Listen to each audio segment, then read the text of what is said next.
Hello hi അടിപൊളി വയസ്സിന്റെ പുതിയൊരു വീഡിയോയിലേക്ക് എല്ലാവർക്കും സ്വാഗതം. അപ്പൊ ഇന്ന് നമ്മള് ഒരു ദഹിവടയാണ് ഉണ്ടാക്കാൻ പോകുന്നത്.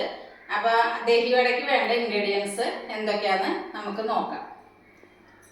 അപ്പൊ ദഹിവടയ്ക്ക് ആദ്യം തന്നെ നമുക്ക് വേണ്ടത് ഉഴുന്ന് പരിപ്പും ചെറുപയറിന്റെ പരിപ്പും ഹാഫ് എടുത്തിട്ട് കുതിർത്തി വെച്ചിരിക്കുന്നതാണ്. വെള്ളം മാറ്റിയിട്ട് പിന്നെ നമുക്ക് തൈരാണ് വേണ്ടത്. നല്ല കട്ട തൈര്. ഇതിനെ ഞാൻ ബീറ്റ് ചെയ്തിട്ട് സെപ്പറേറ്റ് ഇതാക്കും. ഇതിപ്പോൾ നമ്മൾ പുളിപ്പിച്ച് വെച്ചിരിക്കുന്നത് അധികം വല്ലാണ്ട് പുളി വേണ്ട, ഒരു നോർമൽ പുളിയെ വേണ്ടു. എന്ന് വെച്ചാൽ ലൈറ്റായിട്ടുള്ള പുളിയെ വേണ്ടു.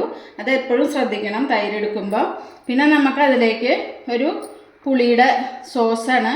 ഈ പുളി സോസ് ഞാൻ മറ്റേ പാനിപൂരി ഉണ്ടാക്കിയപ്പോൾ അതിൻ്റെ വീഡിയോയിൽ ഞാൻ പുളി സോസ് ചെയ്തിട്ടുണ്ട്. അപ്പോൾ അതിൽ പോയി നോക്കിക്കഴിഞ്ഞാൽ വീഡിയോയിൽ പോയി നോക്കിക്കഴിഞ്ഞാൽ അറിയാൻ പറ്റും. പിന്നെ കായപ്പൊടി, ചാട്ട് മസാല, ജീരകപ്പൊടി, റോസ്റ്റഡ് ജീരകപ്പൊടിയാണ് കേട്ടോ. അത് നമ്മൾ റോസ്റ്റ് ചെയ്തിട്ട് പൊടിച്ചെടുക്കുന്നതാണ്. പിന്നെ ബ്ലാക്ക് സാൾട്ട്, മുളക് പൊടി, പഞ്ചസാര പൊടിച്ചത് തൈരിൽ മിക്സ് ചെയ്യാനാണ്. പിന്നെ മാതള നാരങ്ങയുടെ കുരു. അപ്പം നമുക്കിത് ഓപ്ഷണലാണ്, നമ്മൾ ഗാർണിഷ് ചെയ്യാൻ വേണ്ടി എടുക്കുന്നതാണ്. ഇതില്ലയെന്ന് വെച്ചാൽ ഇട്ടില്ലെങ്കിലും കുഴപ്പമില്ല, ഗാർണിഷ് ചെയ്യുന്ന ഇതാണ്. ഇതിലിപ്പോൾ ഒരു ഇമ്പോർട്ടൻ്റ് അല്ല, അത് ഉള്ള കാരണം ഞാൻ എടുത്തതാണ്. പിന്നെ നമുക്ക് ചട്നി, ഇതിനൊരു ഗ്രീൻ ചട്നി ഉണ്ടാക്കണം.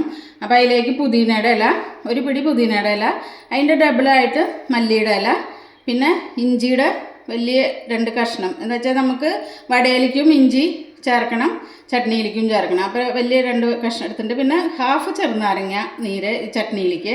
പിന്നെ മുളക്, അത് നമുക്ക് വടയിലേക്കും വേണം ചട്നിയിലേക്കും വേണം. അപ്പോൾ ഇത്രയും മുളക്, ഒരു 8 മുളക് എടുത്തിട്ടുണ്ട്. അത് നമുക്ക് എരിവനുസരിച്ച് വേണമെങ്കിൽ കൂടുതലോ കുറയ്ക്കുകയോ എന്ത് വേണമെങ്കിൽ ചെയ്യാം, കൂട്ട് കുറയ്ക്കുകയൊക്കെ ചെയ്യാം. പിന്നെ നമ്മൾ നോർമൽ സാൾട്ട്, നമ്മൾ വടയിൽ മിക്സ് ചെയ്യാൻ വേണ്ടി നോർമൽ സാൾട്ട്. അപ്പോൾ ഇത്രയാണ് നമുക്ക് വേണ്ട ഇൻഗ്രീഡിയൻറ്റ്. ഇനി നമുക്ക് ഇതൊന്ന് തരിതരിപ്പായിട്ട്, വല്ലാണ്ട് അരയ്ക്കേണ്ട, തരിതരിപ്പായിട്ട് അരച്ചെടുക്കണം. ഭയങ്കരമായിട്ട് സോഫ്റ്റായിട്ട് അരയ്ക്കേണ്ട ആവശ്യമില്ല. എന്നിട്ട് നമ്മൾ മെയിനായിട്ട് ഇതിൻ്റെ എന്ന് വെച്ചാൽ ബീറ്റ് ചെയ്തെടുക്കണം, നന്നായി ബീറ്റ് ചെയ്യണം ആ മാവ്. അപ്പോൾ ഇത് അരച്ചെടുത്തിട്ട് കാണാം. നമ്മുടെ ഇതേ മാവ് വടയുടെ അതേ അരച്ച് വന്നിട്ടുണ്ട്. അപ്പോൾ ഇതാണ് എൻ്റെ കൺസിസ്റ്റൻസി.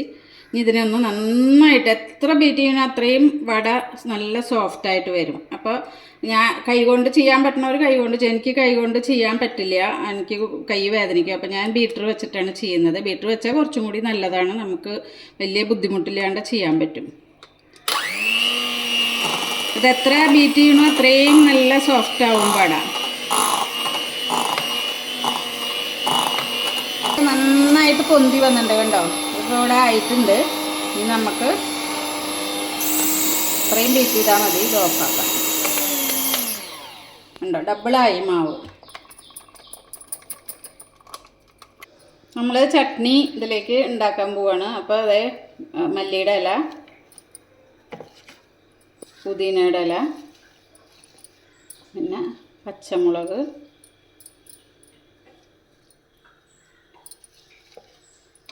ഇത്തിരി ചെറുനാരങ്ങ നീര്, ചെറുതായിട്ടൊരു പുളി വേണം, ഹാഫ് ചെറുനാരങ്ങ നീര്, പിന്നെ ഉപ്പ്, ഇത്രേ വേണ്ടു. ഇനി ഇത് അരച്ച് പേസ്റ്റാക്കി എടുക്കാം. ഒരു ഇഞ്ചിയുടെ കഷ്ണം കൂടി നമ്മൾ ആഡ് ചെയ്യുന്നുണ്ട്. ഇത്രയും മതി. ഇത്രയും നമ്മൾ അരച്ച് റെഡി ആയിട്ടുണ്ട് കേട്ടോ.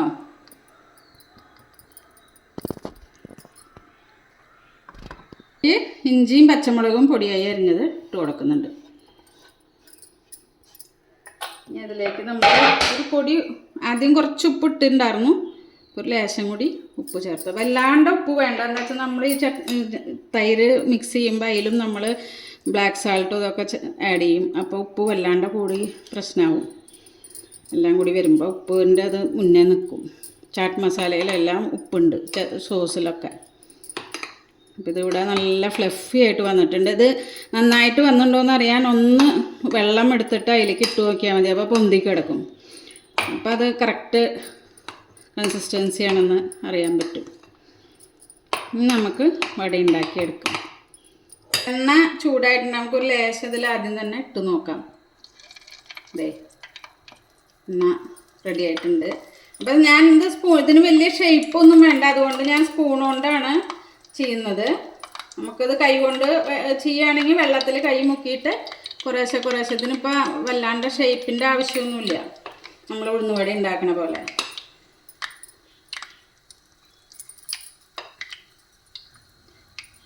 എണ്ണ ചൂടായതിൻ്റെ ഇപ്പം ഇത് ഒന്ന് ഇതാവുന്ന വരെ ഒന്ന് തീ കൂട്ടി വെക്കുന്നുണ്ട് ഫ്ലെയിം.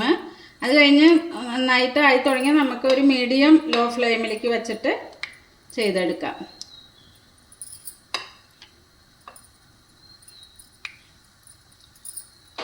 വലുതോ ചെറുതോ വടയുടെ ഷേപ്പ് നമ്മുടെ ഇഷ്ടത്തിനനുസരിച്ച് കൂട്ടുക കുറയ്ക്കുക എന്ത് വേണമെങ്കിൽ ചെയ്യാം, കുഴപ്പമില്ല. ഒരെണ്ണം കൂടി ഇടാം. വട അതേ ഒരു ഭാഗം ആയിട്ടുണ്ട്, ഞാൻ അതേ തിരിച്ചിടുകയാണ്. കണ്ട നന്നായിട്ട് വീർത്ത് വന്നിട്ടുണ്ട്, നല്ല സോഫ്റ്റ് ആയിട്ടുണ്ട് മാവ്, അതാണ് ഇത്രയും ഇങ്ങനെ വീർത്ത് വന്നിരിക്കണേ. അപ്പോൾ ദേ ഇനി ആ ഭാഗം കൂടി ഒന്ന് ഈ കളറായി കഴിഞ്ഞാൽ വല്ലാണ്ട് ഒരുപാട് ബ്രൗൺ ആവണ്ട, ലൈറ്റ് ബ്രൗൺ ആയാൽ മതി, നമുക്ക് വാങ്ങാൻ പറ്റും. വട ഇവിടെ റെഡി ആയിട്ടുണ്ട് കേട്ടോ. ഫസ്റ്റ് ഇത് റെഡി ആയിട്ടുണ്ട്, ഇത് വാങ്ങിയിടാൻ പോകുന്നത്. രണ്ട് ഭാഗവും ഒരു ലൈറ്റായിട്ട് ബ്രൗൺ ആയിട്ടുണ്ട്.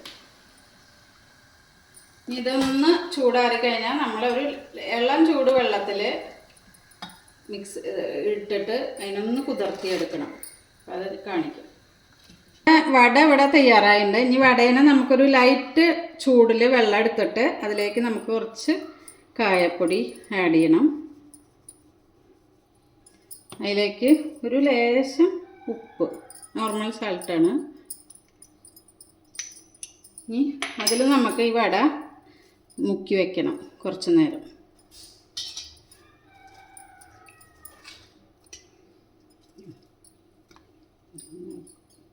ജസ്റ്റ് ഒന്ന് വെള്ളം ഒന്ന് ഇളക്കി കൊടുക്കാം, നമ്മുടെ കായപ്പൊടിയും ഉപ്പും ഒന്ന് ഇതായിക്കോട്ടെ.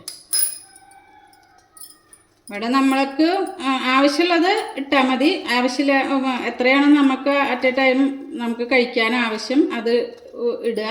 ബാക്കിയുള്ളത് നമുക്ക് എടുത്തു വെച്ച് പിന്നീട് നമുക്കിതുപോലെ ചെയ്തെടുക്കാം. ചട്നിയും ഇതൊക്കെ നമ്മൾ സ്റ്റോർ ചെയ്ത് വെച്ചാൽ മതി. ഇപ്പോൾ ഈ പുളിയുടെ ചട്നിയൊക്കെ നമുക്ക് 6 മാസമൊക്കെ ഫ്രിഡ്ജിൽ ഉണ്ടാക്കി വെക്കാം, ഒരു ബുദ്ധിമുട്ടും ഇല്ല. അത് ഉണ്ടാക്കാനും സിമ്പിളാണ്. നമുക്ക് എത്രയാണ് വേണ്ടേ അത്രയും സോക്ക് ചെയ്താൽ മതി. ഞാൻ ഇതൊന്ന് നന്നായി മുങ്ങിയിരിക്കാൻ വേണ്ടി ഒരു പ്ലേറ്റ് വെച്ചിട്ട് അതിൻ്റെ മുകളിൽ ഒരു ഇത്തിരി വെയിറ്റുള്ള പാത്രം കയറ്റി വയ്ക്കേണ്ട. ഒരു 10 മിനിറ്റ് ഇങ്ങനെ ഇരിക്കട്ടെ, അത് കഴിഞ്ഞിട്ട് ബാക്കി കാര്യങ്ങൾ ചെയ്യാം. നമുക്ക് പഞ്ചസാര പൊടിച്ചു വെച്ചത് ഇട്ടിട്ട് തൈരൊന്ന്, അപ്പോൾ ഈ പഞ്ചസാര നമ്മൾ എത്രയാണ് നമുക്ക് മധുരം ആവശ്യം അത്ര ഇട്ടാൽ മതി. ചിലർക്ക് കൂടുതൽ വേണ്ടി വരും, ചിലർക്ക് ഇഷ്ടാവില്ല മധുരം അധികം. അപ്പോൾ ലൈറ്റായിട്ട് ഇട്ട് കൊടുത്താൽ മതി. ഞാനിപ്പോൾ ഒരു 4 ചെറിയ ടീസ്പൂൺ പഞ്ചസാര ഇട്ട് കൊടുക്കുന്നുണ്ട്. വേണമെങ്കിൽ പിന്നെ വേണ്ടവർക്ക് ആഡ് ചെയ്താൽ മതി. നമ്മൾ പ്ലേറ്റിലെടുക്കുമ്പോൾ മധുരം ആവശ്യമുണ്ടെങ്കിൽ കുറച്ച് ആഡ് ചെയ്ത് കൊടുത്താൽ മതി. ഇതിൻ്റെ ഒരു ടേസ്റ്റ് എന്ന് പറഞ്ഞാൽ മധുരവും പുളിയും എരിവും അങ്ങനെ ഒരു മിക്സ് ടേസ്റ്റാണ്. നല്ലൊരു ഫ്ലേവറാണ്. മിക്സ് ടേസ്റ്റ് വരുമ്പോൾ നമുക്കൊരു നല്ല ഒരുവിധം എല്ലാവർക്കും ഇഷ്ടപ്പെടുന്ന ഒരു ടേസ്റ്റാണ് വരിക ഈ വടയുടെ. പിന്നെ ഇതിൽ വേണമെങ്കിൽ നമുക്ക് ഗാർണിഷ് ചെയ്യുമ്പോൾ ബൂന്തി ഇടാം. പിന്നെ ഫ്രൂട്ട്സിൽ എന്തെങ്കിലും ഇഷ്ടമുള്ള ആപ്പിളോ അങ്ങനെയൊക്കെ വേണമെങ്കിൽ ഇട്ട് കൊടുക്കാം, നമുക്ക് ഇഷ്ടമാണെങ്കിൽ ഇട്ട് കൊടുക്കാം.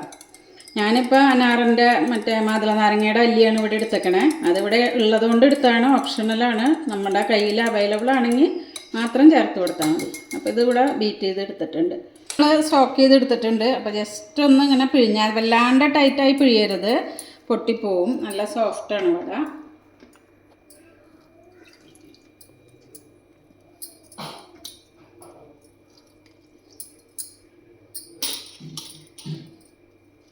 നമുക്ക് എത്രയും ആവശ്യം അതെടുത്ത് വെള്ളത്തിലിട്ട് വെച്ചാൽ മതി. അപ്പം അത് കഴിഞ്ഞ് ബാക്കിയുള്ള ഫ്രിഡ്ജിൽ വെച്ച് നമുക്ക് ആവശ്യമുള്ള ടൈമിൽ നമുക്ക് എടുത്തിട്ട് ഇളം ചൂട് വെള്ളത്തിൽ ഇട്ടിട്ട് നമുക്ക് ചെയ്യാം. അപ്പോൾ തൈര് ഒഴിക്കുന്നുണ്ട്.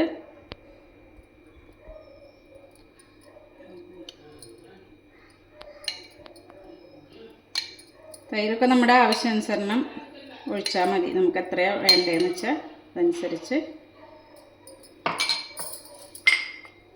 ഈ ഗ്രീൻ ചട്നി,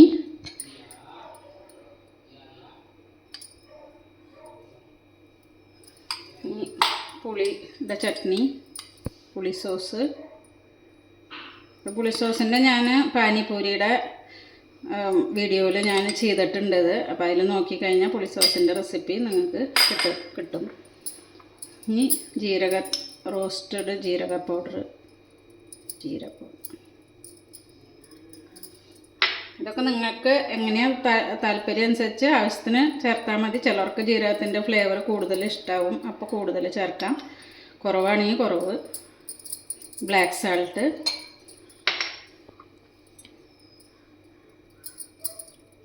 മുളക് പൊടി, നമ്മൾ ചാട്ട് മസാല,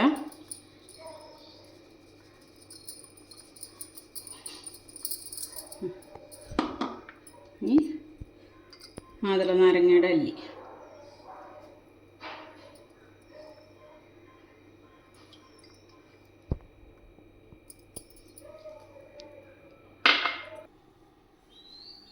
അപ്പോൾ ഈ ദഹിവട നല്ല സിമ്പിളാണ്, പെട്ടെന്ന് ഉണ്ടാക്കിയെടുക്കാൻ പറ്റും. നല്ല പ്രോട്ടീനുള്ള സംഭവമാണ്. അപ്പോൾ നമുക്ക് ലഞ്ചിനും ബ്രേക്ക്ഫാസ്റ്റിനും ഡിന്നറിനൊക്കെ നമുക്ക് കഴിക്കാൻ പറ്റും.